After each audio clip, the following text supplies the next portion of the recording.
चरैवेति चरैवेति, यही तो मंत्र है अपना। चरैवेति चरैवेति, यही तो मंत्र है अपना। नहीं रुकना नहीं थकना, सतत चलना सतत चलना, यही तो मंत्र है अपना। शुभंकर मंत्र है अपना। हमारी प्रेरणा भास्कर है जिनका, रथ सतत चलता युगों से कार्यरत है जो। सनातन है प्रबल ऊर्जा, गति मेरा धर्म है जो। भ्रमण करना, यही तो मंत्र है अपना। शुभंकर मंत्र है अपना। चरैवेति चरैवेति, यही तो मंत्र है अपना।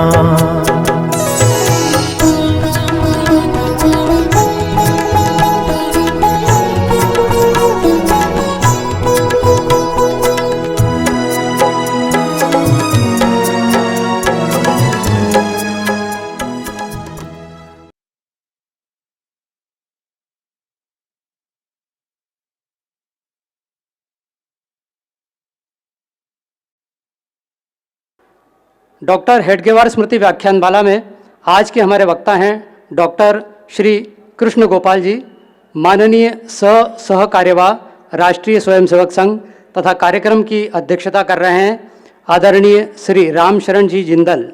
आप नगर के प्रसिद्ध उद्योगपति एवं समाज सेवी हैं। साथ ही अत्यंत हर्ष का विषय है कि आज इस व्याख्यानमाला में पूजनीय संत समाज भी हमें यहाँ आशीर्वाद देने हेतु उपस्थित है। मैं सभी पूज्य संतों का डॉक्टर हेडगेवार स्मृति व्याख्यानमाला समिति की ओर से हार्दिक वंदन करता हूँ, नमन करता हूँ। मैं समस्त पूजनीय संतों व अतिथियों से निवेदन करता हूँ कि वे मंच के सम्मुख स्थित दीप मालिका को प्रज्वलित कर कार्यक्रम का शुभारंभ करें। प्रथम दीप प्रज्वलित करते हैं। दीपक का प्रकाश जैसे अंधकार को दूर कर चारों ओर आलोक तेज प्रसारित करता है, वैसे ही इस व्याख्यानमाला में प्रसारित हुए सद्विचारों से समाज में व्याप्त तम, जड़ता व नैराश्य का भाव दूर हो, यही माँ भारती से प्रार्थना। शुभम करोति कल्याणम आरोग्यम धन संपदा, दुष्ट बुद्धि विनाशाय दीपो ज्योति नमोस्तुते।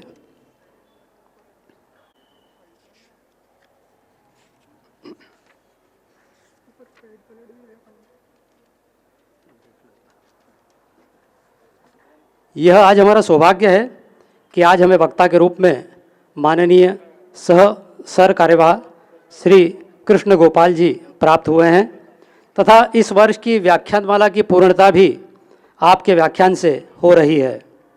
आज का व्याख्यान का विषय है भारत की संत परंपरा और सामाजिक समरसता।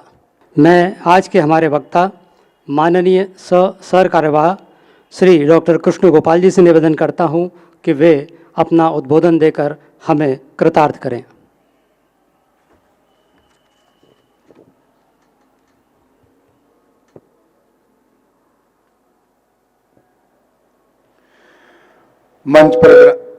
मंच पर विराजमान आज के कार्यक्रम की अध्यक्षता कर रहे श्रीमान राम शरण जी जिंदल, हमारी इस समिति के प्रमुख हैं जो श्रीमान गिरीश जी भालेराव, और इस डॉक्टर हेडगेवार स्मृति सेवा न्यास की ओर से जो व्याख्यानमाला आयोजित की जाती है और उस आयोजन में लगातार 3 दिन तक पधारने वाले मेरे सम्मुख विराजमान पूज्य संतगण, आदरणीय बहनों, माताओं, प्रिय बंधुओं, डॉक्टर हेडगेवार जी के कार्य को, विचार को अब धीरे धीरे सारा देश और विश्व के भी बहुत बड़ी संख्या में लोग जान रहे हैं। यहाँ पर उज्जैन के हमारे कार्यकर्ता बंधु जो हेडगेवार स्मृति सेवा न्यास वे जो स्मृति व्याख्यान माला चलाते हैं, उन्होंने यहाँ मेरे को आज बुलाकर बोलने को कहा है। मैं उनका आभार व्यक्त करता हूँ। हम जानते हैं हमारा देश अत्यंत प्राचीन देश है। विश्व में जो सर्वाधिक प्राचीन कोई सभ्यता, संस्कृति रही जो आज भी जीवित है धरती पर, वो भारत है। हर एक समाज और देश उसकी कोई न कोई विशेषता रहती है, जिस विशेषता के कारण से वो समाज या वो देश जाना जाता है। दुनिया में ग्रीक नाम का एक देश था। उस देश के लोग चर्चा, वार्ता, चिंतन इसके नाम से जाने जाते थे। अमेरिका नाम का जो देश है, वहाँ के लोग व्यापार के नाम से जाने जाते हैं। वहाँ के लोग नागरिक स्वतंत्रता और मनुष्यों के अधिकार इसके लिए भी अच्छी लड़ाई लड़ते हैं। जर्मनी के लोग अपने जर्मन जो जाति है उसकी विशेषता पर गर्व करने वाले और शोध कार्यों में अधिक प्रवीण हैं, यह उनकी विशेषता मानी जाती है। रोम के लोग जो थे वे लड़ने में माहिर थे। दूर तक साम्राज्य का विस्तार कैसे किया जाए, यह उनकी विशेषता कही जाती थी। इस प्रकार प्रत्येक समाज का कोई न कोई एक विशेष गुण होता है जो समाज को एक ख्याति प्राप्त करा देता है। हमारे देश का भी कौन सा विशेष गुण हम कहें जो हमारे देश को कहीं न कहीं सारे दुनिया में एक अलग स्थान पर रखता है,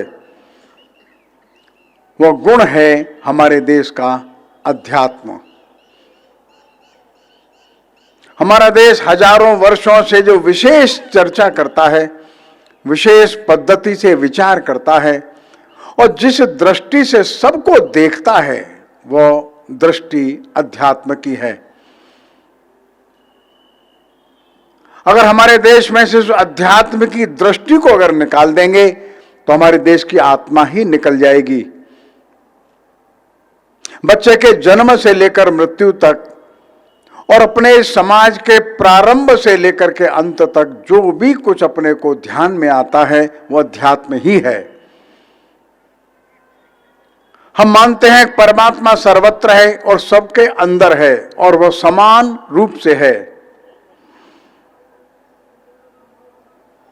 परिवार के अंदर बालक के जन्म को भी हम ईश्वर का ही प्रसाद मानते हैं।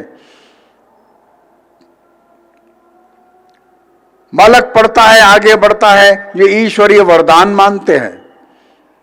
बालक का विवाह होता है, परिवार आगे बढ़ता है, ये ईश्वर की इच्छा ही है। हम नया घर बनाते हैं तो भूमि पूजन करते हैं, परमात्मा से अनुमति मांगते हैं। घर बन गया और गृह प्रवेश करते हैं तो हमारा घर एक मंदिर बन जाता है। हमारा विद्यालय भी है, वो सरस्वती का मंदिर है। जो व्यापार करते हैं वो व्यापार को भी एक पूजा के तरह से लेते हैं। उसमें होने वाली आमदनी भी ईश्वर का प्रसाद मानी जाती है। अचानक योगायोग से किसी की मृत्यु हो गई, ईश्वर की इच्छा मान करके हम आगे बढ़ जाते हैं। इस प्रकार से हम देखें, हमारा सारा जीवन अध्यात्म के चारों ओर घूमता है। अध्यात्म की भी जो अंदर की आत्मा है वह है ईश्वर की अनुभूति। हम परमात्मा को जो सर्वत्र मानते हैं, हर प्राणी के अंदर मानते हैं, जड़ और चेतन में भी मानते हैं, और वो परमात्मा सबके अंदर समान रूप से व्याप्त है। हमारे पूर्व के महापुरुषों, संतों, ऋषियों ने यही बात हमको बताई है कि वो बहुत विद्वान व्यक्ति है और निरक्षर है, दोनों के अंदर परमात्मा एक ही है। बहुत धनवान और संपन्न है और निर्धन है, परमात्मा दोनों के अंदर एक ही है। वो ब्राह्मण है, वैश्य है, शूद्र है, क्षत्रिय है, वो नगरवासी है या ग्रामवासी है, परमात्मा एक ही है। वो भारत में रहता है, अमेरिका में रहता है, यूके में रहता है, परमात्मा एक ही है।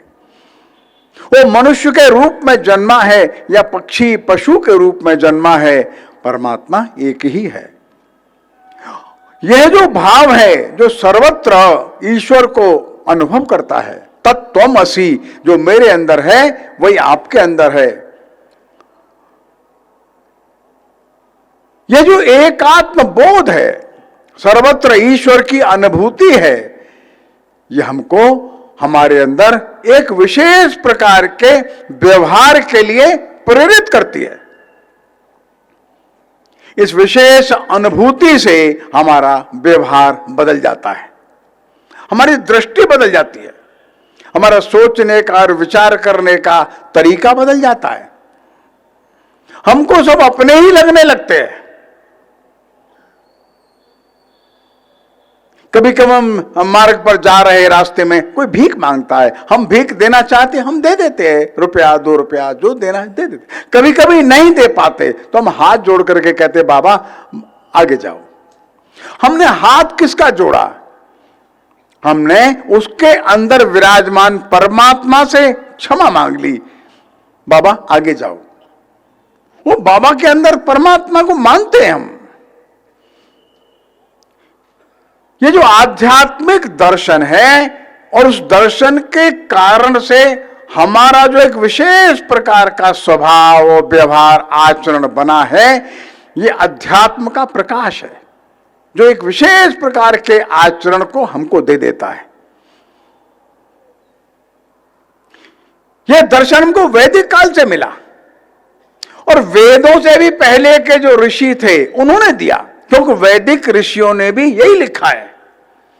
हम जो लिख रहे हैं, हम जो बता रहे हैं, हमको जो अनुभव हो रहा है, वैदिक ऋषि बता रहे हैं, हम पूर्व के ऋषि जो बता गए हम वही बता रहे हैं। पूर्वेभ्यः, जो पूर्व के हैं, हम नया नहीं बता रहे। अर्थात ऋग्वेद के काल से भी और पहले से ये दर्शन चल रहा है। और जैसे वैदिक ऋषियों में जो ऋषि हैं जिन्होंने वैदिक रचनाएं की हैं, जिनको ये ऋचाएं साक्षात हुई, अनुभव हुआ, अनुभूति हुई, उसमें ब्राह्मण भी हैं, क्षत्रिय भी हैं, शूद्र भी हैं। वहां भेदभाव नहीं है।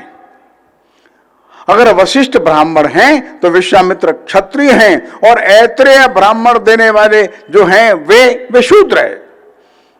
कवश एलूश जो हैं वो शूद्र है।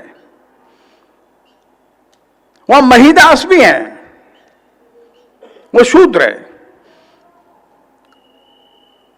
तो वो समय है जब व्यक्ति की साधना, व्यक्ति का विचार, उसका जीवन,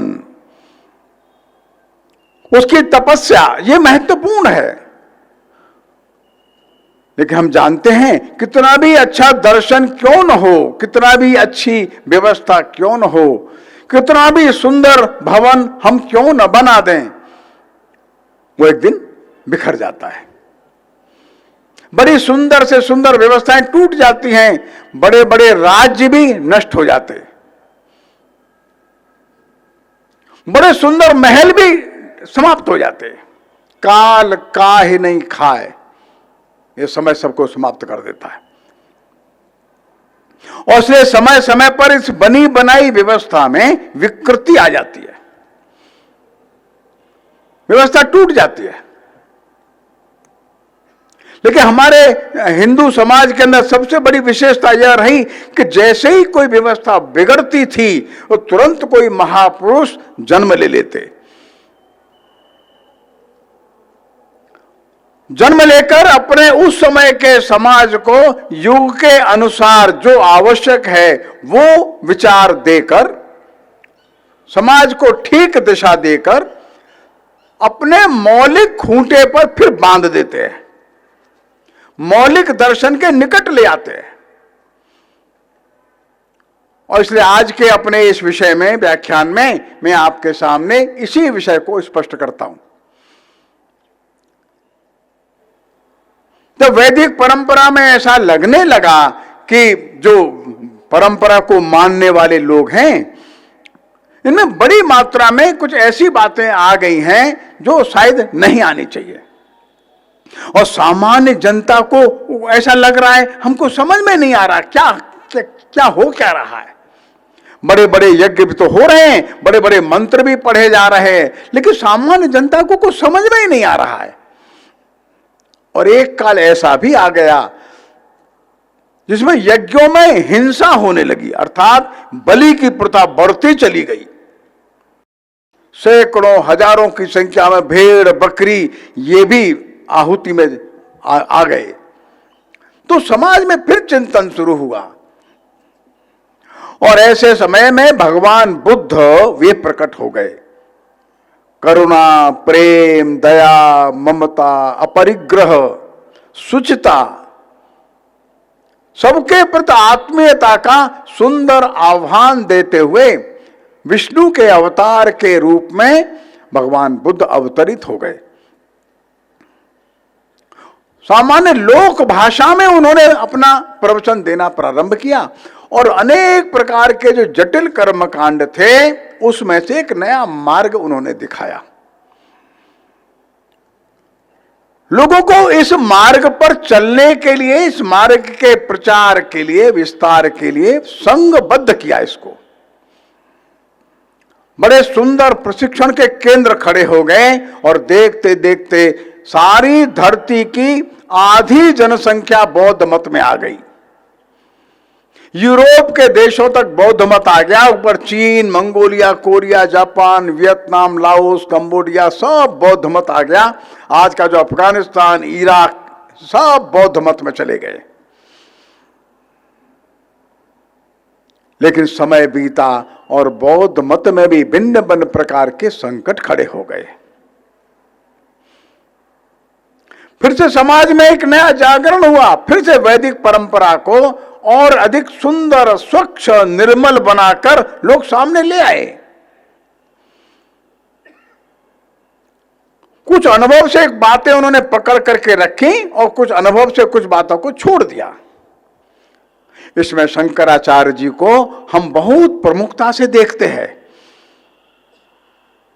भगवान बुद्ध ने किसी भी प्रकार के भेदभाव को मानने को अस्वीकार कर दिया। वो झाड़ू लगाने वाला कोई व्यक्ति था, कैसा भी था, वो बुद्ध के आश्रम में आ गया। लेकिन जब उसमें अव्यवस्था आई तो फिर से वैदिक परंपराओं को फिर से और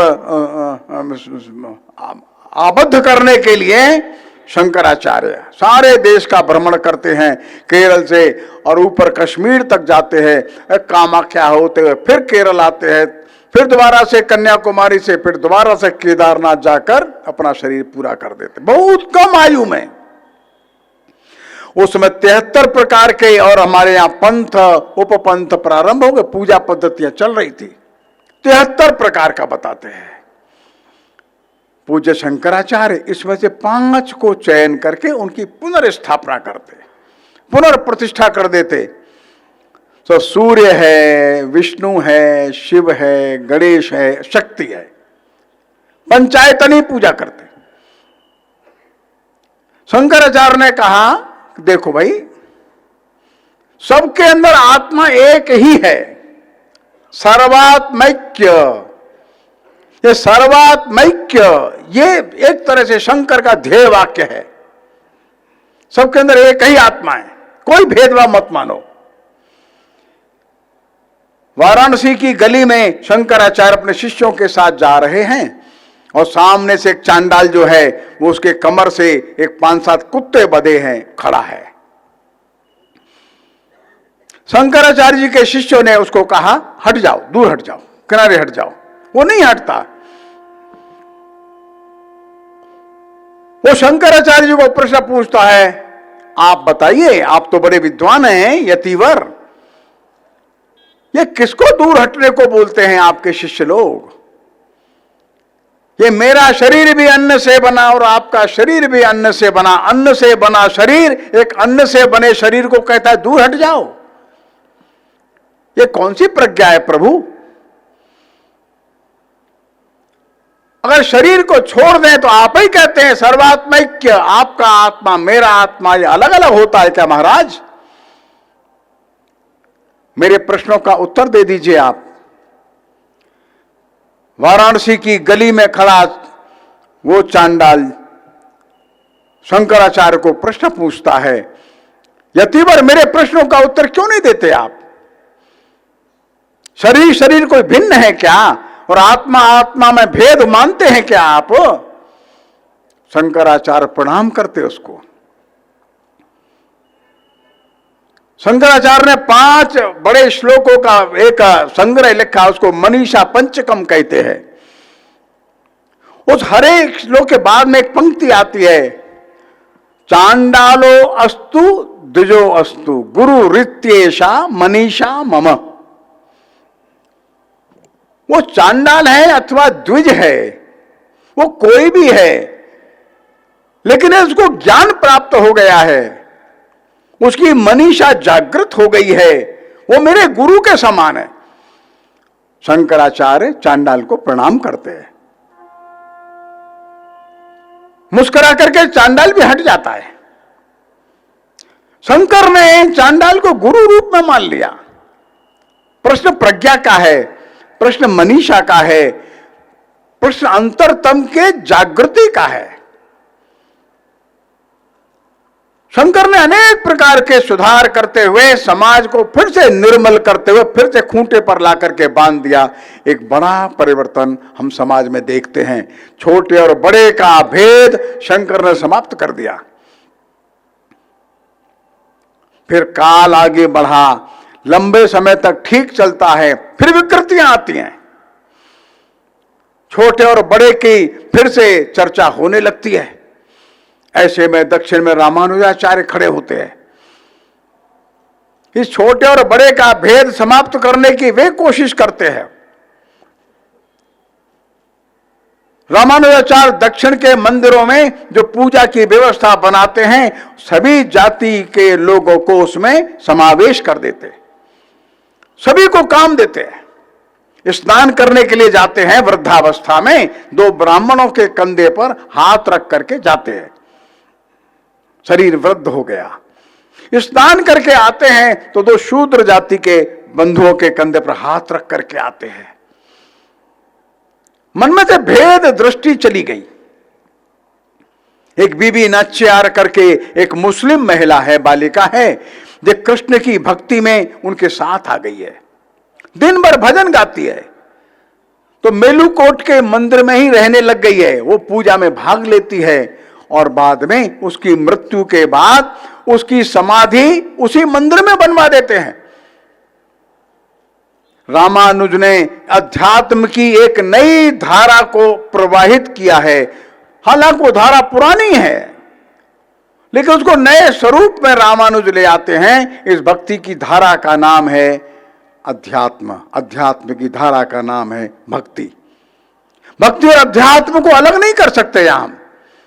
अध्यात्म भक्ति के रूप में प्रकट होता है, अर्थात अपने आराध्य के भक्ति में नए नए पदों की रचना शुरू हो जाती है। भाव विभल होकर के भक्त अपने प्रभु की भक्ति में भजन गाने लगे।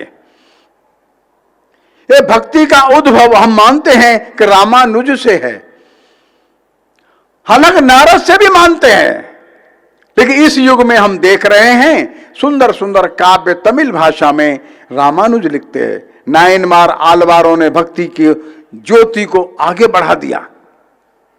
नायनमार और अलवार, एक 53 नायनमार, जो 63 नायनमार शैव हैं और 12 आलवार वैष्णव हैं। इन दोनों में शूद्र भी हैं, ब्राह्मण भी हैं, क्षत्रिय भी हैं। दक्षिण की धरती पर नायनमारों और आलवारों की जो परंपरा है, एक प्रकार से सारे भेदभावों को समाप्त करते हुए हजारों पदों का सृजन करती है। भक्ति की धारा उत्तर भारत की ओर तेजी से आगे बढ़ती है और देखते देखते 100, 150, 200 वर्षों के अंदर सारे देश में भक्ति कैसे फैलती है, इसका केंद्र बिंदु काशी बन गया। काशी में रामानंद जन्म लेते हैं और काशी के पंचगंगा घाट पर वहां निवास करते हैं। बहुत विद्वान है, लेकिन वैसे ही साधक भी हैं। ये 12वीं 13वीं शताब्दी का काल ये रामानंद का काल है। एक और इस्लाम का आक्रमण भी गंभीर है, सारे हिंदू समाज को नई चुनौती दे रहा है। हिंदू समाज के सभी संप्रदायों को निगल जाने के लिए वो तैयार बैठा है और हिंदू समाज अपने आप को बचाने के लिए सिकुड़ता जा रहा है। आत्मरक्षा और अपने धर्म की रक्षा, ये दोनों ही एक तरह से अनिवार्य जानकर इसकी सामाजिकता नष्ट हो रही है। जितना सिकुड़ सकता है उतना सिकुड़ जाता है, बहुत अधिक संबंध रखना नहीं चाहता। ये कठिन काल 12वीं शताब्दी से हिंदू समाज का प्रारंभ हो जाता है और 12वीं शताब्दी से इस देश में एक संत आंदोलन, भक्ति आंदोलन तेज गति से बढ़ता है। इस भक्ति आंदोलन का उत्तर में जो जनक है वो रामानंद है। रामानंद की शिष्य परंपरा में कबीर है, रैदास है, धन्ना है, पीपा है, महिलाएं भी हैं, सहजोबाई भी है, दयाबाई भी है। 20,000 बड़े शिष्य रामानंद के बन जाते हैं और रामानंद पहला व्यक्ति है उत्तर भारत में जो ईश्वर की भक्ति को लोक भाषा में ले आया। रामानंद जी ने पहली बार प्रभु की आरती हिंदी में गाई। आप लोगों ने सुनी होगी, हनुमान की आरती है, आरती कीजिए हनुमान लला की। ये रामानंद जी की आरती है। ये उत्तर भारत में पहली आरती है, प्रभु की वंदना है जो कि संस्कृत के अलावा किसी भाषा में आई है। रामानंद जी ने द्वार खोल दिए, प्रभु की आराधना किसी भी भाषा में हो सकती है, संस्कृत उसके लिए अनिवार्य नहीं है। और इसलिए भक्ति का आह्वान जन जन में होने लगा।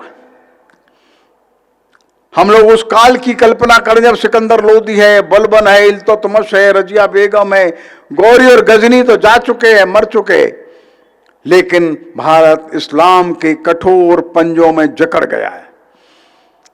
राजा हार गए हैं, अधिकांश बड़े मंदिर भी टूट गए हैं। हिंदुओं को जिंदा रहने के लिए जजिया टैक्स देना पड़ता है, जबरदस्ती मतांतरण तेज है। हिंदू माता और बहनों को पकड़ करके दुनिया के बाजार में बिक्री करना, ये बहुत बड़ा काम हो गया उनका। ऐसे कठिन समय में हिंदू और सिकुड़ जाता है। ये हिंदू समाज की अवनति का काल भी है। कैसे जिंदा रह सकते हैं अपने धर्म को बचा करके, इसे चुप अपने गांव में रहो, और अनेक प्रकार की बुराइयां हिंदू समाज के अंदर आ जाती हैं। आज हम बुराई कह रहे हैं उनको, वो उस समय की अनिवार्यताएं हैं। राम का विवाह किस आयु में हुआ है? कृष्ण का विवाह, लक्ष्मण का विवाह, भगवान बुद्ध का विवाह किस आयु में हुआ है? विवाह की एक आयु है। लेकिन भारत में बाल विवाह शुरू हो गए। बच्चों को बचाना है, जल्दी छोटी आयु में विवाह कर दो। भारत में एक विवाह सामान्यतया प्रचलित था, बहु विवाह शुरू हो गए। हमारे ऋग्वेद के समय से लोग विदेशों में यात्रा करने के लिए जाते थे। उस समय का वर्णन है, बड़े बड़े जहाजों में सामान लेकर के जाते थे। नहीं, अब कठिन काल आ गया, समुद्र यात्रा पर प्रतिबंध आ गया। हमारे देश के लोगों ने, ग्रीक लोग जो आए, शक आए, हूण आए, यवन आए, कुषाण आए, इन सब को आत्मसात कर लिया। चर्चा की है हमने। मिलिंद के साथ हमारे प्रश्न है, मिलिंद ने हमसे प्रश्न पूछा, मिलिंद सहमत हो गया। मिलिंद जो है ये बौद्ध मत में आ जाता है। कनिष्क जो है ये बौद्ध मत में आ जाता है। यही उज्जैन के आसपास रहने वाले शक लोग थे, वे शैव मत में आ जाते हैं। हेलियोडोरस है विदिशा में जो था वो ग्रीक है, वैष्णव बन जाता है। वो काल था। अब कठिन काल आ गया है, हमने संपर्क रखना बंद कर दिया। अब डिस्कशन का समय नहीं बचा था। वाद और विवाद में इस्लाम विश्वास नहीं करता था। जरा सी बात पर मौत का फतवा जारी हो जाता था। हिंदू डर गया, सिकुड़ गया। इस कठिन काल में इन संतों का प्रादुर्भाव होता है। इन संतों ने लोकवाणी में रचनाएं प्रारंभ कर दी।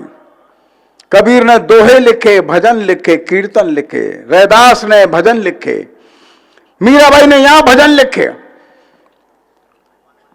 भजन लिख करके ये गाते हैं, अपने शिष्य मंडली को सुनाते हैं।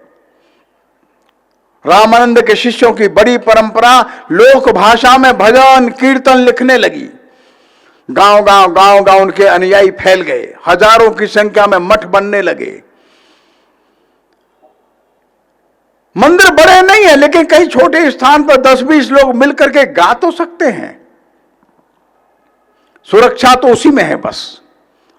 और ये संत आंदोलन जो है, ये हिंदू समाज के जागरण का आंदोलन है। हिंदू समाज के आत्मविश्वास को बनाए रखने का आंदोलन है।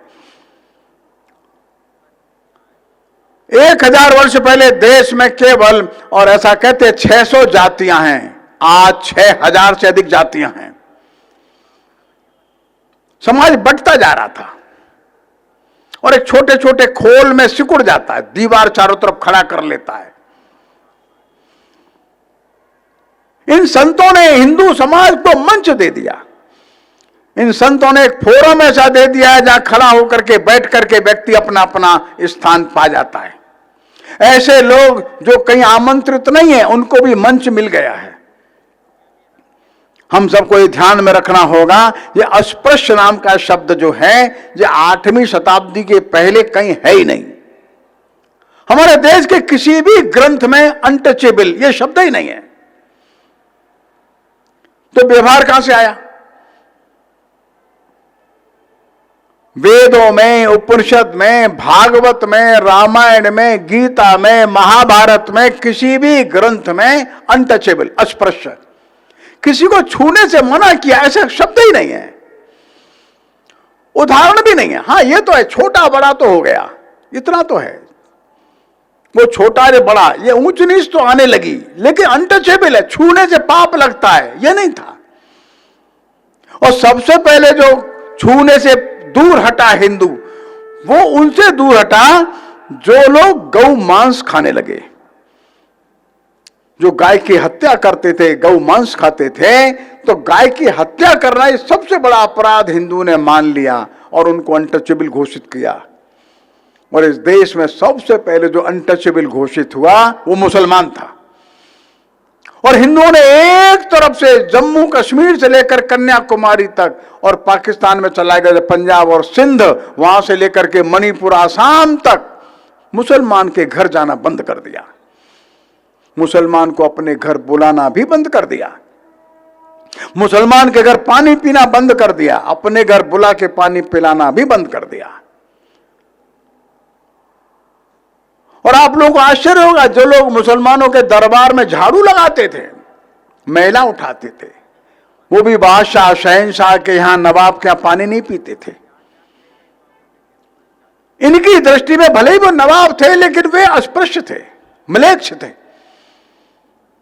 यहां से शब्द आया, यहां से ये व्यवहार भी आया। और धीरे धीरे हिंदू समाज के अंदर भी कुछ लोग ऐसे हो गए जिनको हम लोग अस्पृश्य कहने लग गए। हमारे यहां भी व्यवहार आ गया, हमारे अंदर व्यवहार आ गया। इन संत लोगों ने इनको एक साथ ले लिया। ध्यान रखिए आप, इन संतों ने भेद नहीं किया। एक और समाज के अंदर ये दुर्व्यवस्था प्रवेश कर रही है और दूसरी ओर ये संत लोग इसके खिलाफ लड़ रहे हैं। एक और कुरीतियां बढ़ रही हैं, संत लोग इसके खिलाफ मोर्चा ले रहे हैं। और इसलिए प्रभु की आराधना लोक भाषाओं में आई तो सब भाषाओं में आ गई फिर। और ये रामचरितमानस लिखने वाले जो तुलसीदास हैं, ये संस्कृत के विद्वान हैं, लेकिन वे भी जानते हैं अब जो है समय जो है ये संस्कृत में काव्य लिखने का नहीं है। और लोक भाषा में उन्होंने रामचरितमानस लिखा, हनुमान चालीसा लिख दिया। गांव गांव रामायण होने लगी, रामचरितमानस का पाठ गांव होने लगा। और भगवान राम को वे केवट से गले मिला देते हैं। वशिष्ठ जाते हैं गंगा पार करके तो गुह जो है निषाद राज, उससे वशिष्ठ गले मिलते हैं। कहां वशिष्ठ है और कहां वो निषाद राज है, लेकिन तुलसीदास इन सबको गले मिला देते। रामलीला का आयोजन करते हैं बाबा तुलसीदास काशी में, तो एक और राम की सेना, एक और रावण की सेना है। काशी की सभी बिरादरियों में से नौजवान लड़कों को ढूंढकर उनको संवाद याद करा देते हैं। किसी भी जाति बिरादरी के बच्चे हैं, नौजवान लड़के हैं, वो सेना में कोई हनुमान जी के साथ खड़ा है, कोई जामवंत के साथ खड़ा है, कोई विभीषण बना बैठा है, कोई कुंभकर्ण है। हर जाति के लोगों का बड़ा मेला खड़ा हो गया, रामलीला होने लगी। रामलीला का एक संदेश था, हिंदू समाज के अंदर फिर से आत्मविश्वास को स्थापित करना था। राजा तो अकबर था, उस अकबर के राज्य के समय बाबा तुलसीदास जो है भगवान राम का नारा नहीं लगाते, राजा राम की जय, हिंदू का राजा राम है, ऐसा मनोबल बढ़ाते हैं। यह बड़ा क्रांतिकारी परिवर्तन है। इंग्लैंड के लोगों को बाइबल याद नहीं है, लेकिन हमारे भारत के करोड़ों लोगों ने रामायण याद कर लिया। और पहले उत्तर प्रदेश और बिहार में ऐसा होता था, लड़की की जब विदा होती थी तो एक हस्तलिखित रामायण उसको विवाह के बाद दी जाती थी, बेटा ये रामायण तुम ले जाओ, पढ़ना इसको। वो रामायण लिखने के लिए घर के जो समझदार लोग, अच्छा लेख जिनका था, रामायण लिख करके उसको दे देते थे। प्रेस कहां थे तब, हस्तलिखित रामायण घर घर चली जाती थी। हनुमान चालीसा कंठस्थ हो गया, कबीर के दोहे कंठस्थ हो गए, रैदास के भजन और पद कंठस्थ हो गए। हर स्थान पर संतों के भक्त पक्के हो गए, भक्तों की मंडलियां बन गईं जहां भेदभाव नहीं था। मीराबाई ने भजन लिखे, अच्छे बड़े क्षत्रिय राणा परिवार की मीराबाई है, लेकिन सड़क पर खड़े होकर के उसने भजन गाया।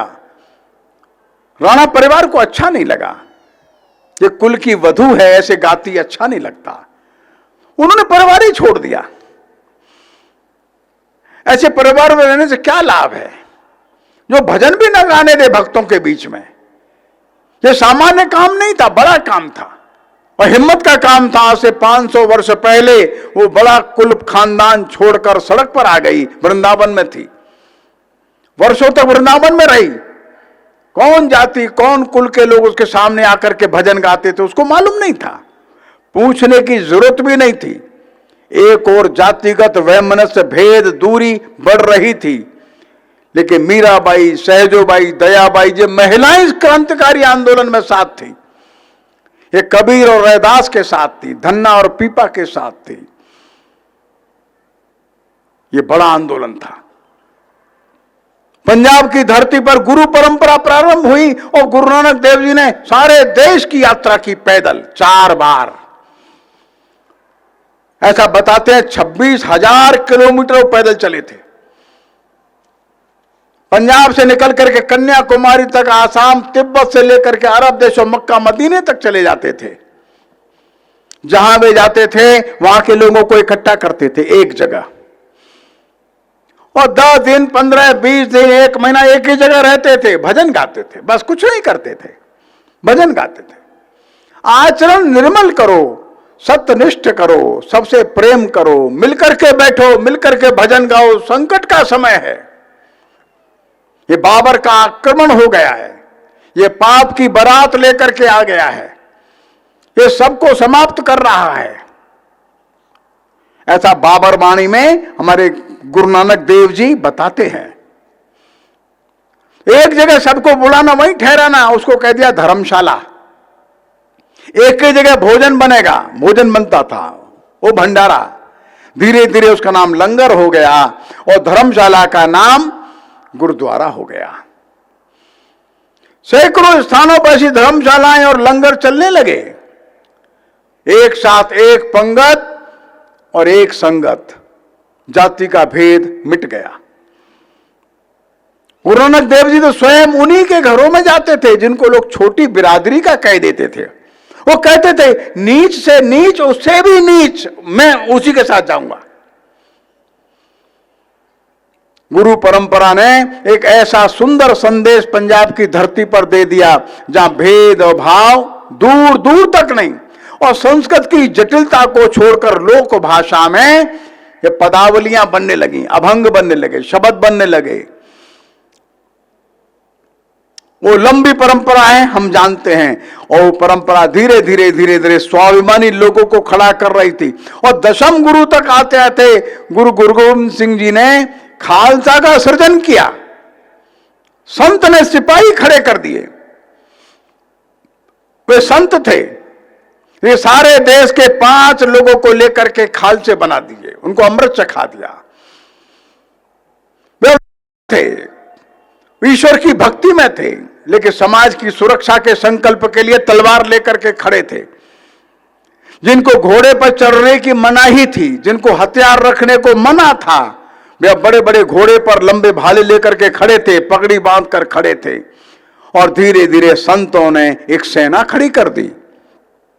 ये सेना जब लड़ने गई तो फिर से अफगानिस्तान के सीमा तक जाकर देश को स्वतंत्र करा करके आई। उनमें बहुत से लोग ऐसे थे जिनको समाज अस्पृश्य कह देता था, लेकिन अब यहां अस्पृश्यता का कोई स्थान नहीं था। गुरु महाराज के शिष्य एक थे, एक नए प्रकार का संस्कार उन्होंने दिया था। ये भारत की आध्यात्मिक शक्ति ने एक नया परिवर्तन, नया रूप लिया। जब इस्लाम अखाड़े में तलवार ताल ठोकता था, तब ये लोग ताल ठोक करके खड़े हुए, और इस तरह से पंजाब की धरती पर आध्यात्मिक धारा अपने नए गुरु रूप में आई, और शिष्य रूप में सिखों ने एक क्रांतिकारी परिवर्तन देश को करके दिखाया। और दशम गुरु ने जब गुरु ग्रंथ साहब को गुरु स्वीकार किया, तो इस गुरु ग्रंथ साहब में वाणियां किसकी हैं? 6 गुरुओं की वाणियां हैं, और 29 वाणियां और हैं। सारे देश के संत और भक्त इसमें आ गए। इसमें रैदास के भी भजन हैं, कबीर के भी हैं, नामदेव जी के हैं, इसमें सूरदास का भी एक है, रामानंद का भी एक है, जयदेव का एक है, भीखन का एक है। सारे देश के संतों और भक्तों की वाणियां और गुरु साहिबानों के संदेश के साथ गुरु ग्रंथ साहब सामने आया। सामाजिक समरसता का, सामाजिक एकता का, आध्यात्मिक धारा का सुंदर प्रतीक गुरु ग्रंथ साहब सामने आ गए। यह युगानुकूल परिवर्तन था। जब बंगाल की धरती पर देखते तो चैतन्य महादेव खड़े हो गए, तो चैतन्य महाप्रभु ने वहां कोई विद्वत्ता की बात नहीं करी। चैतन्य महाप्रभु बहुत विद्वान हैं, बड़े बड़े ग्रंथ लिख सकते हैं, लिखते भी हैं, न्याय के ऊपर, दर्शन के ऊपर, उपनिषदों के ऊपर। उन्होंने नहीं, अब जनता इतना नहीं सुनने को तैयार। बहुत छोटा शब्द लिया, हरि बोल, हरि बोल, बस हरि बोल, बड़ा प्रवचन नहीं, हरि बोल। हरि बोल ने क्रांतिकारी परिवर्तन कर दिया। कोई जाति और पंथ का विचार वहां नहीं था, छोटा और बड़े का कोई ध्यान ही नहीं था। जेई भजे सेई बड़ो, जो भज रहा है वही बड़ा है। जेई भजे सेई बड़ो, अभक्त हीन छार, जो अभक्त है वही हीन है। कृष्ण भजने नहीं जाति कुल विचार, कृष्ण के भजने में जाति कुल का क्या विचार करते हो? हरि बोल, हरि बोल। एक बार ऐसा हुआ, नवद्वीप के रहने वाले थे, वहां पर एक काजी था, चांद काजी। इस चांद काजी ने देखा ये बड़ा आंदोलन चल रहा है, हजारों लोग सड़क पर भजन गा रहे हैं, मजीरे बजाते हैं, ढोलक बजाते हैं, हरि बोल करके नृत्य करते हैं, बंद करो इसको। कुछ हिंदुओं ने भी शिकायत कर दी थी। उसने फरमान जारी कर दिया, कोई हरि बोल नहीं करेगा, हरि बोल करेगा उसको जेल में डाल देंगे। कुछ लोगों को, 2-4 को जेल में डाल दिया उसने। कुछ दिनों बाद चैतन्य महाप्रभु नवद्वीप पहुंचे।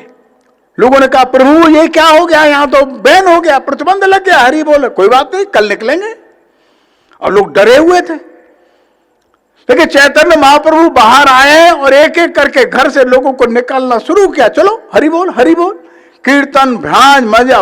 जब 100-200 हो गए तो और भी सब आ गए, हजारों की संख्या में। चलो कहां चलना है? काजी महाराज के घर। काजी का बड़ा घर था। चैतन्य महाप्रभु हजारों लोगों को लेकर के वो चांद काजी जो था उसके घर के बाहर पहुंच गए। जोर जोर से कीर्तन होने लगा। काजी महाराज डर गए, हे भगवान इतनी बड़ी संख्या में आ गए। चैतन्य महाप्रभु उनके घर के अंदर आ गए। आंगन बड़ा था, आंगन में कीर्तन होने लगा। काजी महाराज और अंदर चले गए। चैतन्य महाप्रभु 4-5 शिष्यों को लेकर के अंदर जाके कीर्तन करने लगे। अब जिस कमरे में काजी महाराज बैठे थे वहां कीर्तन होने लगा। और काजी महाराज को आइए बाहर आओ, बाहर आओ, बाहर आ जाओ, बाहर आ जाओ। बाहर ले आंगन में ले आए। काजी को बीच में खड़ा करके कीर्तन, घंटों कीर्तन चलता रहा। और एक समय ऐसा आया वो काजी भी नाचने लगा, हरि बोल, हरि बोल, हरि बोल, हरि बोल, हरि बोल, और वैष्णव हो गया। काजी वैष्णव हो गया। वहां का बिजली पठान करके था, वहां का नवाब, वो भी वैष्णव हो गया। मुगल के एक रियासत थी बड़ी, वहां 2 बड़े विद्वान वो थे मंत्री, वो दोनों मुसलमान हो गए थे। शाकिर अली, शाबिर अली, पूर्व में हिंदू थे लेकिन मुस्लिम कपड़े पहनते थे, मुस्लिम तरीके से रहते थे, मुसलमान हो गए थे। ये चुपचाप इनके पास आए। दोनों को इन्होंने वृंदावन बुला लिया और वृंदावन धाम की फिर से नई खोज इन दोनों बंधुओं ने करी है। इनका नाम है सनातन गोस्वामी, जीव गोस्वामी। चैतन्य महाप्रभु ने इनको वृंदावन में बिठाला। पहला मंदिर वृंदावन में जो बना वो गजनी गौरी के बाद, वो लगभग 400 वर्षों के बाद जो पहला मंदिर बना वो जीव गोस्वामी ने बनाया, फिर सनातन गोस्वामी बनाया, फिर 3-4 गोस्वामी और आए। 6 मंदिर वृंदावन में खड़े किए और भक्ति आंदोलन का एक दूसरा बड़ा केंद्र जब वृंदावन बन गया। हरि बोल में बड़ी ताकत थी। और आज आप देखते हैं चैतन्य महाप्रभु को गए 500 वर्ष हो गया। न्यूयॉर्क की सड़क पर देखो, लंदन की सड़क पर देखो, मॉस्को की सड़क, जर्मनी में, ऑस्ट्रेलिया में, सारे दुनिया में कम से कम 300-400 स्थान ऐसे हैं जहां हरि बोल और वहां के लोग कीर्तन करते हैं। हरि बोल में बड़ी ताकत है। समाज के एकत्व का सामर्थ्य इसमें है। सारे भेदभावों को समाप्त करके अभेद की सृष्टि करने का सामर्थ्य इसमें है। यह आध्यात्मिक शक्ति बहुत प्रचंड है। जैसे मैंने प्रारंभ में बताया ना, अध्यात्म भेद को नहीं मानता। जो भेद मानता है वो अध्यात्म से बहुत दूर है। अध्यात्म तो अभेद की ही सृष्टि करेगा। जब तक भेद दृष्टि है अध्यात्म बहुत दूर है। ज्यों ज्यों अध्यात्म बढ़ता है तब तो मालिक को नौकर नहीं दिखता, फिर गुरु को शिष्य नहीं दिखता, भगवान दिखता है। भीख मांगने वाले में जब प्रभु का दर्शन होने लगता है तब अध्यात्म अपनी उच्च अवस्था में आता है। चैतन्य महाप्रभु के शिष्यों ने तब शुरू किया जो आंदोलन सारा विश्वव्यापी हो गया है। देख रहे हैं हम आप, ये संतों का आंदोलन सारे देश भर में फैल गया। क्या राजस्थान, गुजरात, महाराष्ट्र में ज्ञानेश्वर ने गीता पर ज्ञानेश्वरी लिख दी। ज्ञानेश्वर के शिष्य नामदेव थे जो ज्ञानेश्वर से बहुत बड़े थे आयु में। उन्होंने सुंदर सुंदर पद रचना की और पंजाब चले गए। गुरु नानक देव जी के 200 वर्ष पहले पंजाब की धरती पर अध्यात्म का बीज अच्छे से बोने का काम संत नामदेव जी ने किया। सुंदर सुंदर कृष्ण के विट्ठल विट्ठल करके भजन गाए। ज्ञानेश्वर जी के बाद उनके 2 भाई और 1 बहन, वो भी इसी परंपरा में आगे बढ़े। वहां पर एकनाथ का जन्म हुआ, संत तुकाराम का जन्म हुआ, समर्थ गुरु रामदास का जन्म हुआ। सबने भक्ति के पद गाए, अभंग गाए। सारे समाज के अंदर के भेदभाव को समाप्त कर एक सुंदर समरस समाज खड़ा करने का प्रयत्न किया। समर्थ गुरु रामदास ने अनेक ऐसे कार्यक्रम किए जो सबको बुलाते थे, कोई भेदभाव नहीं। संत तुकाराम ने इतने सुंदर भजन गाए, अभंग गाए कि सबको एक करके रख दिया। इन संतों में सभी जातियों के लोग थे। धन्ना जाट थे तो पीपा क्षत्रिय थे, रैदास तो चमड़े का काम करते थे, कबीर कपड़ा बुनने का काम करते थे, सबदा माली थे, चोखा मेला महार थे। तो कोई ब्राह्मण था, कोई शूद्र था, कोई क्षत्रिय था, कोई वैश्य था, कोई किसी जाति का था। और संतों ने एक ही बात करी कि अध्यात्म की अलख जगी रहे। नाथ योगियों ने अपना मोर्चा संभाल लिया। इन्होंने भी भैरवी गाई, गांव गांव जाकर के भैरवी सुनाते थे, धूनी रमाते थे और कोई जाति का भेद नहीं मानते थे। नाथों के मठ में जाति का भेद वर्ज्य हो गया, समाप्त हो गया। बंधुओं मित्रों, साधु और सन्यासियों के बीच में बोलने में संकोच तो होता है हमको, लेकिन ये बात सच है कि 11वीं 12वीं से शताब्दी से देश में संकट आया। वो बड़ा गहरा संकट था। इस संकट ने, मैंने प्रारंभ में बताया, हिंदू समाज की सामाजिकता को संकीर्ण कर दिया। हमारी सामाजिकता सिकुड़ गई। हमारी जाति बिरादरी के छोटे छोटे समूह बन गए। लगता था सुरक्षा इसी में है, चारों तरफ दीवार खड़ी करके चुपचाप बने रहो, आना जाना बंद कर दो। ऐसी अनेक बातें समाज में आ गई थी। समाज अपने आप को अकेला मानता था। संस्कृत की जटिल भाषा उसको समझ में भी नहीं आती थी। तब ये संत आंदोलन जो प्रारंभ हुआ, भक्ति का भाव लेकर, इसने लोक भाषा को एक नया सम्मान दे दिया। प्रभु का गुण और आध्यात्मिक भाव लोक भाषा में लिखे गाए जा सकते हैं। एक नया परिवर्तन है जो 12वीं शताब्दी के बाद भारत में हम देखते हैं। आसाम में असमिया काव्य आ गए। शंकर देव, माधव देव, दामोदर देव ने कृष्ण की भक्ति के काव्य असमिया में लिखे। मणिपुर में अलग प्रकार का कृष्ण भक्ति आंदोलन चला। भगवान का रास, भगवान का नृत्य कश्मीर, मणिपुर में प्रसिद्ध हो गया। आसाम से लेकर के और कन्याकुमारी तक, गुजरात, महाराष्ट्र से लेकर के ऊपर सिंध और पंजाब तक सारे देश में भक्ति अपने नए रूप में प्रकट हो गई। जो जाति का भेद नहीं मानती थी, छोटे और बड़े का भेद नहीं मानती थी, गरीब और अमीर का भेद नहीं मानती थी, प्रांत का भेद, भाषा का भेद भी इसके लिए व्यर्थ था। और इस प्रकार इस भक्ति के आंदोलन ने, संतों की निर्मल वाणी ने, संतों के निर्मल पवित्र आचरण और स्वभाव ने हिंदू समाज के मनोबल को बढ़ाया, हिंदू समाज के लिए मंच दे दिया।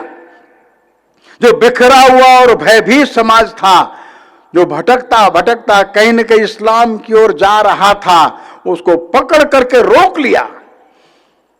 किसी भी प्रकार के जाति वर्ण के भेद से दूर यह बड़ा प्रचंड संत आंदोलन खड़ा होता है। इसमें उत्तर भारत भी है और दक्षिण भारत भी है, पूर्वी भारत भी है और पश्चिम भी है, बंगला भी है, असमिया भी है, गुजराती भी है और मराठी भी है, ब्राह्मण भी है, जुलाहा भी है और चर्मकार भी है, धोबी भी है, बढ़ई भी है, क्षत्रिय भी है, राजपूत सब है। सबका उद्देश्य एक ही है, भक्ति का जागरण। और समाज के अंदर किसी भी प्रकार की आ गई जो कुरीति है, इसको निकाल बाहर करो। शुचिता और पवित्रता ये महत्वपूर्ण है। किसकी पूजा कितनी देर की, यह अलग बात है, ये तुम्हारा व्यक्तिगत मामला है। संतों ने निर्मल आचरण को ही प्रश्रय दिया, सत्य बोलने को ही प्रश्रय दिया, अहिंसा का ही आग्रह किया और जीवन में प्रामाणिकता रहे, निर्मल स्वच्छ जीवन रहे। हमने आदर्शों के आधार पर ही कमाई की है, और जो कमाई की है उस कमाई में से अधिकांश हमने समाज के लिए खर्च करने का संकल्प लिया कि नहीं? सारे प्रोफेशन में यही था। और ऐसे समय में जब बड़े बड़े विश्वविद्यालय समाप्त थे, बड़े बड़े मंदिर टूट गए थे, मूर्तियां भी नहीं बची, तो ऐसा हिंदू कहां आस्था जमाए? तब उसने रामचरितमानस पकड़ा, किसी ने रैदास का भजन पकड़ा, किसी ने ज्ञानेश्वर तुकाराम के अभंग पकड़े, किसी ने गुरु साहिबानों के शब्द पकड़ लिए, उनको लेकर के बैठ गया। क्यों? क्योंकि वेदों के मंत्र न पढ़ने का सामर्थ्य बचा था और न पढ़ने का वातावरण था। इस सारे आंदोलन में महिलाओं ने भी बड़ी भूमिका निर्वाह की है। आश्चर्यजनक बात है, अक्क महादेवी एक महिला है, वो कश्मीर में शैव आंदोलन चलाती है, और अंडाल है, वो तमिलनाडु में वैष्णव आंदोलन चलाती है। सहजोबाई, दयाबाई और मीराबाई राजस्थान में आंदोलन चलाती है। सारे देश भर में इन महिलाओं ने भी इस आंदोलन में अग्रगण्य भूमिका निर्वाह की है। बंधुओं, मित्रों, आदरणीय बहनों, इस आंदोलन ने सारे देश को एक बना करके रखा है। चैतन्य महाप्रभु देश में घूमते हैं, रैदास भी घूमने जाते हैं, आसाम के शंकर देव भी घूमने जाते हैं, सारे स्थानों पर जा जा करके एक ही अलख जगाते हैं।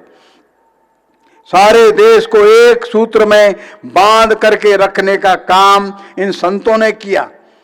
स्थान स्थान पर संत तो घूमते फिरते तीर्थ है। भाषा की विविधता होने के बावजूद भी इन संतों ने यात्रा नहीं रोकी। उत्तर भारत के संत रामेश्वरम जाते रहे, और रामेश्वरम के संत केदारनाथ, बद्रीनाथ, मथुरा, वृंदावन, काशी की यात्रा करते रहे। यात्राएं रुकी नहीं। इस्लाम के आतंक के बावजूद भी इन संतों की यात्राओं के पीछे पीछे भक्तगणों की यात्राएं चलती रहीं। इस प्रकार से ये संत आंदोलन, भक्ति आंदोलन, जो 11वीं 12वीं शताब्दी में रामानंद के नेतृत्व में खड़ा हुआ, एकदम ऐसा बिजली की चमक की तरह सारे देश में फैल गया। कोई एक जगह से कंट्रोल हो रहा था, ऐसा नहीं था। दुनिया के बड़े बड़े विद्वानों को इस बात को जानने में कोई निष्कर्ष नहीं निकल पाता। इस आंदोलन को किसने प्रारंभ किया? इस आंदोलन का कंट्रोल रूम कहां था?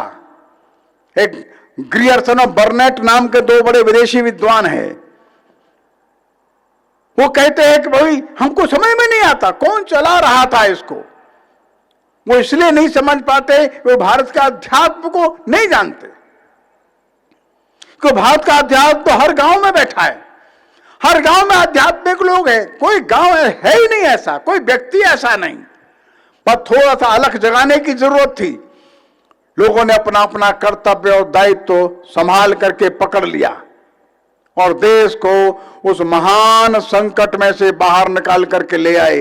इस भक्ति के आंदोलन में कर्मकांड कम होता चला गया, ध्यान रखिए। भजन गाने से पूजा पूरी हो जाती है, बात खत्म। कितने प्रकार का मंत्र होगा, कितने प्रकार का प्रसाद होगा, कितना विधि और निषेध होगा, इसकी जरूरत ही नहीं थी। हनुमान चालीसा बोलो, बात खत्म हो गई। इस भक्ति आंदोलन ने लोगों के मनोबल को बचा करके रखा। इस भक्ति आंदोलन ने लोगों के अंदर की शुचिता, पवित्रता को बना करके रखा। इस भक्ति आंदोलन ने उन लोगों को मंच दिया जिनको मंच नहीं था, उनको वाणी दी जिनको वाणी नहीं थी। जो बोल नहीं सकते थे, खड़े नहीं हो सकते थे, वे एक मंच पर आकर के हिम्मत से खड़े हो गए और हिंदू समाज की बड़ी सुरक्षा हो गई। हिंदू समाज उस महान विकट काल में से सुरक्षित बाहर निकल करके आ गया। ये संत समाज की, इस भक्ति आंदोलन की बड़ी देन है। एक रामविलास शर्मा करके वामपंथी लेखक हो गए। वे लिखते हैं, इस भक्ति आंदोलन में बड़ी ताकत थी और आज भी है। इस भक्ति आंदोलन ने उत्तर को दक्षिण से जोड़ा है, पूरब को पश्चिम से जोड़ा है, निर्गुणियों को सगुणियों से जोड़ देते हैं, शैव को विष्णु से जोड़ देते हैं। लेकिन आज भी इसमें बड़ी ताकत है। रामविलास शर्मा लिखते हैं, इस भक्ति आंदोलन में आज भी बड़ा सामर्थ्य है, लेकिन इसको बचा कर रखना पड़ेगा इन प्रगतिशील लोगों से, इन वामपंथियों से बचा के रखना है। अन्यथा ये वैष्णवों को शैवों से, उत्तर को दक्षिण से भिड़ाने में देर नहीं करेंगे। इस भक्ति आंदोलन का एक अध्याय और बड़ा सुंदर है। इस भक्ति आंदोलन में बड़ी संख्या में मुसलमानों के लिए कवि खड़े कर दिए। वो अछूते नहीं रहे। गुरु नानक के शिष्य मुसलमान थे, चैतन्य महाप्रभु के अनेक शिष्य मुसलमान थे, रैदास के अनेक शिष्य मुसलमान थे, कबीर के शिष्य मुसलमान थे। इतना सुंदर वातावरण देख करके वे भी अपने आप को रोक न सके। रहीम था, रसखान थे, कारे बेग थे, नजीर अकबर आबादी था, मुस्लिम महिला थी, उसका नाम था ताज। ये सब कृष्ण भक्ति में, राम भक्ति में सुंदर भजन लिखने लगे। एक ऐसा समय आया, हजारों ऐसे शैव और वैष्णव संत मुसलमानों में खड़े हो गए। अभी थोड़े दिनों पहले मेरी वार्ता हो रही थी, रामेश्वर मिश्र हैं जो विश्व भारती में प्राध्यापक रहे हिंदी के, बंगाल में, वे अभी अवकाश प्राप्त हो गए। हमने उनको कहा कि आप वैष्णव मुसलमान भक्तों की पदावलियां एकत्रित कर सकते हैं? उनको अजीब लगा। लेकिन अभी 15 दिन पहले हमारे पास भी आए दिल्ली, 158 वैष्णव मुसलमान कवि ढूंढ निकाले उन्होंने। 158 वैष्णव मुसलमान कवि जो बंगला में लिखे, केवल बंगाल में। ये बड़ा आंदोलन है। आज फिर से भक्ति को नए स्वरूप में जागृत करने की आवश्यकता है। भक्ति में वो सामर्थ्य है जो समाज के अंदर की सारी विषमताओं को एक क्षण में दूर कर देती है। सारे देश की विकृतियों को, समाज की विकृतियों को दूर करने का सामर्थ्य इस भक्ति और अध्यात्म में है, बशर्ते इसको सही परिप्रेक्ष्य में समझा जाए और इसके अंदर विकृतियां न आने दी जाएं। निर्मल भक्ति अध्यात्म की वो सरल सुगम धारा है जिसको हर एक व्यक्ति कहीं पर भी है स्वीकार करके अपने आध्यात्मिक मार्ग, आध्यात्मिक साधना की ओर तीव्र गति से बढ़ सकता है। मैं समझता हूं मैं आपको अपने विषय को समझाने का प्रयत्न किया। मैं कितना समझा पाया, कितना आपके सामने रख पाया मैं नहीं जानता, लेकिन 1000 वर्षों का हमारा जो संत आंदोलन है, ये भक्ति आंदोलन है, इसकी क्या भूमिका रही है वो मैंने आपके सामने रखने की कोशिश की है। नमस्कार।